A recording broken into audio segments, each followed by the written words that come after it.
At the end of the month, why did the wallet become empty again? Where did the money go? Once the salary is paid every month, the salary slips away unknowingly.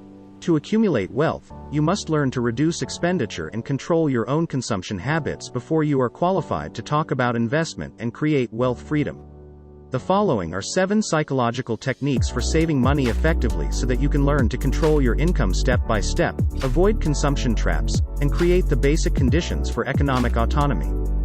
1. Use the cash. Don't underestimate this trivial action.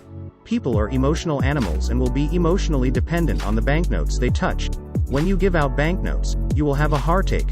Using cash can help us restrain our desire to buy, because it is a substance that can be seen and touched. Compared to swiping a card or mobile phone payment, it will take action after repeated consideration. If you use a credit card or mobile phone to pay, it is digital. The payment process is just a digital beating, and little emotional impact.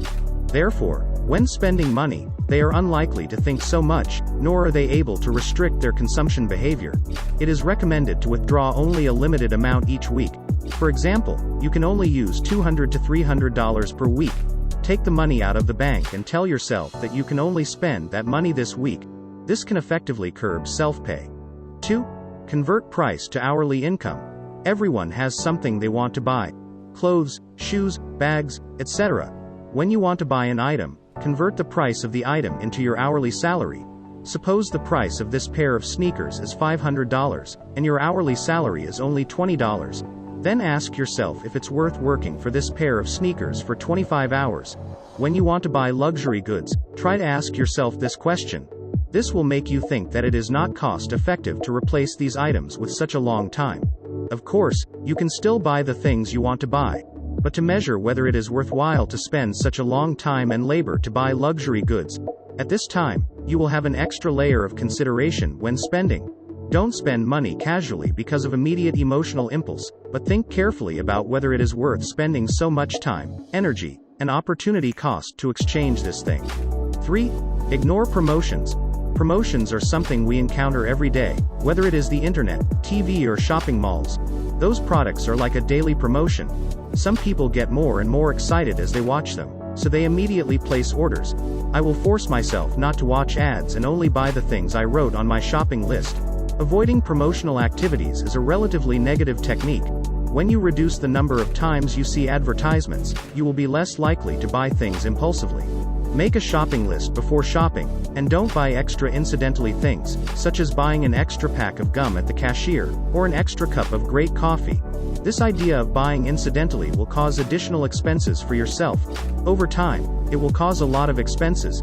These are not a good consumer mentality. Remember to buy only the things you plan. 4. Delayed consumption. With some simple tricks, we can deceive our brains to avoid impulse purchases and delay satisfaction. For example, drink a glass of cold water and wait for 5 minutes to calm yourself down, or force yourself to leave the item you want to buy. If you divert your attention, your sense of material need will temporarily fade. When the idea of buying appears, wait for 3 to 5 days to test whether you really need this item. After 3 or 5 days, you will know if you have any urgency for this thing. Warren Buffett also said, investment is to delay current consumer behavior. When he wants to buy something, he will first ask himself, do I really need to buy this thing right now? Use the delayed consumption method to reduce expenditure. When consuming during the promotion period, be careful to buy more unnecessary things. If this promotion plan just meets your needs, it is indeed more cost-effective. However, in order to reach the preferential threshold, we often buy more than needed and spend more than expected. As a result, it is useless to buy too much and it is overdue, but it becomes a waste. Next time you feel price concessions, you should calm down and think about whether you need so many things. 5. Make good use of credit cards. Most newcomers in society, after working for a period of time, have a credit card. Their expenses will suddenly skyrocket. The reason is simple because credit cards always have various consumer rewards, such as points, cashback, meal discounts, etc. Such incentives will continue to influence our shopping decisions. Once we have all the necessities that we should buy in a month, we will buy some things we don't need at all because we want to get the rewards brought by the credit card. Although credit cards will stimulate our desire to consume, in fact, if you make good use of them, you can actually make money. I often encourage my friends to sign a credit card to use, but don't sign randomly. It depends on where you usually spend your money and which card is more suitable for you. If you often advertise on the internet to buy things, you can choose a credit card with online shopping discounts and cashback. If you are in business, you need to drive around frequently. Then apply for a business credit card with refueling feedback. The accounts are kept in the company, and you can earn points and cashback instead. But remember, the purpose of this card is for work needs, not to spend money on you. In addition, the credit card has another advantage, that is, you can build your credit history. In many cases, we cannot borrow loans to buy a house or do business, etc. It is because you are too innocent and the bank dare not lend you money because he does not know whether you have the ability and credit to pay back the money. Frequent use of credit cards can create a credit record for yourself, letting everyone know that you are a person who borrows and repays. As long as you pay off your card on time every month, when you want to buy a house in the future, you can get a relatively better loan plan. Regarding good debts and bad debts, we will introduce them in the future. 6. Monthly statement. If you can't measure your cash flow, you can't manage it. Most people often don't know why their money disappears inexplicably, not because it is playing hide and seek with you, it's because you don't manage it properly and value it.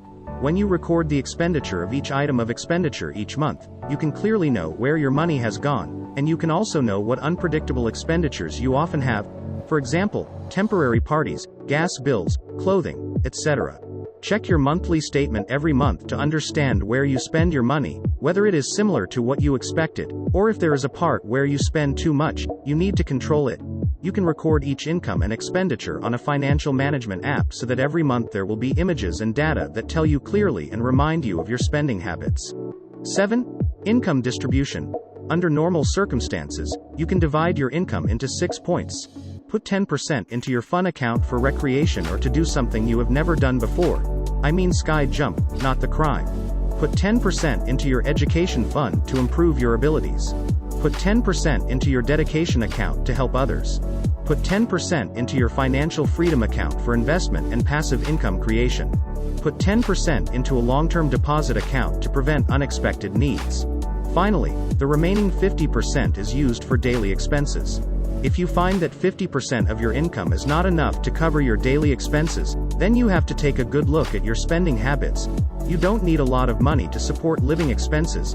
It just depends on whether you're willing to delay enjoyment and less entertainment for the future. If there is a surplus of income, then put it into the first 5 accounts in the same proportion. Most people can't save money because they never plan for their income. When your income is spent randomly, the money will easily slip out of your hands. In short, as long as you understand your income and manage it well, you can control your money. The above are the 7 tips we provide you. We hope that are helpful to everyone. Here is Monopony. Welcome to like, comment and subscribe. See you next episode.